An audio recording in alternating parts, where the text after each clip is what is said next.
안녕하세요. 인간 행동과 사회환경 1-1강을 시작하겠습니다.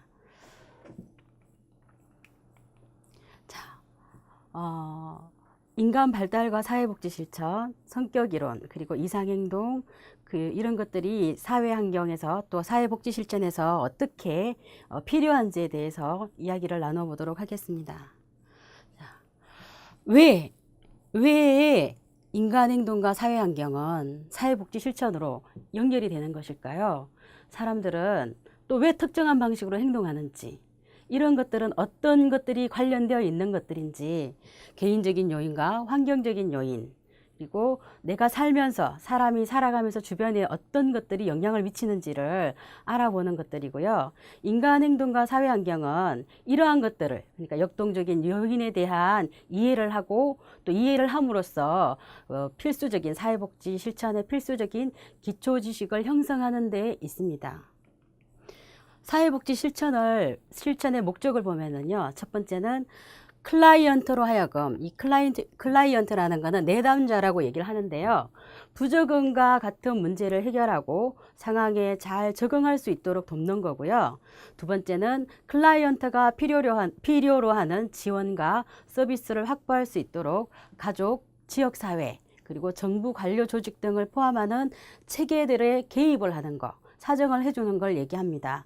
그리고 세 번째는요, 클라이언트 스스로 위기를 가지고 아니면 어떤 필요성에 의해서 필요성을 가지고 온 사람들한테 스스로 자기의 자원을 찾을 수 있고, 그리고 그 기회를 더 잘 접근할 수 있도록 그 체계들을 연결시켜 주는 게 사회복지 실천의 목적이라고 할 수 있겠습니다. 자, 사회복지 실천의 중심 개념은요, 환경 속의 인간이라는 겁니다. 사람은 혼자 살아가는 게 아니라 더불어 살아가는 거죠. 그래서 주변에 환경이 인간에게 미치는 영향이 많기 때문에 사회복지 실천에서는요, 환경 속의 인간이라는 걸 가지고 중심 개념으로 해서 복지를 실천하고 있는데요. 이 사회복지 전문직 종사자는 그 역할을 수행하는 데 있어서 환경과 그리고 인간의 어떤 내면적인 것들에 초점을 둬야지 한다라고 얘기하는 게 여기 이 중심 개념의 뜻이라고 할 수 있습니다. 자, 미국 사회복지교육협의회 지침이 있는데요.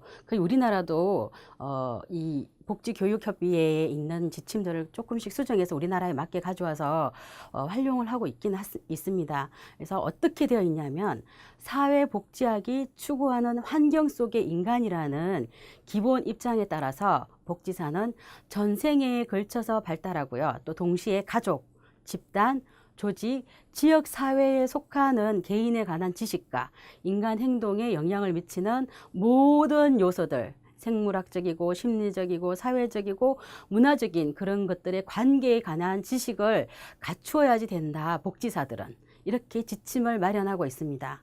또 사회복지 실천의 기본 과정이 있는데요. 접수, 인테이크입니다.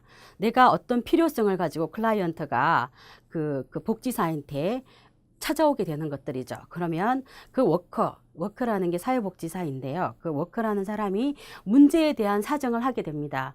그 사정이라는 거는 무슨 얘기냐면, 어떤 문제가 있는지, 어떻게 개입을 해야 되는지 종합적으로 다 이렇게 자료들을 모아서 평가하는 그런 과정이고요. 이 사정이 다 끝나고 나면, 이 사람이 어떠한 문제를 가지고 있다라는 개념이 사회복지사가 가지게 되겠죠. 그러고 나면 내가 이 사람을 위해서, 이 클라이언트를 위해서 어떤 방법으로 어떤 접근을 해줘야 되겠다라는 것들을 수립하게 되겠죠. 그 계획을 짜고 난 다음에 이제 실제적으로 개입을 하게 되는데요. 이 개입을 활동으로 연결이 됩니다. 8회기로 아니면 길게는 32회기로 이렇게 회기를 나눠서 활동을 하게 되고요. 이 활동을 8회기로, 예를 들어서 8회기로 했다. 8번에 걸쳐서 실제적인 개입을 했더니 어떤 결과가 나오더라.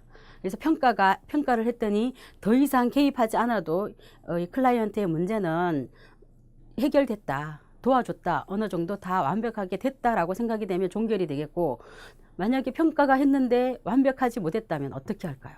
다시 수립을 해야 되겠죠.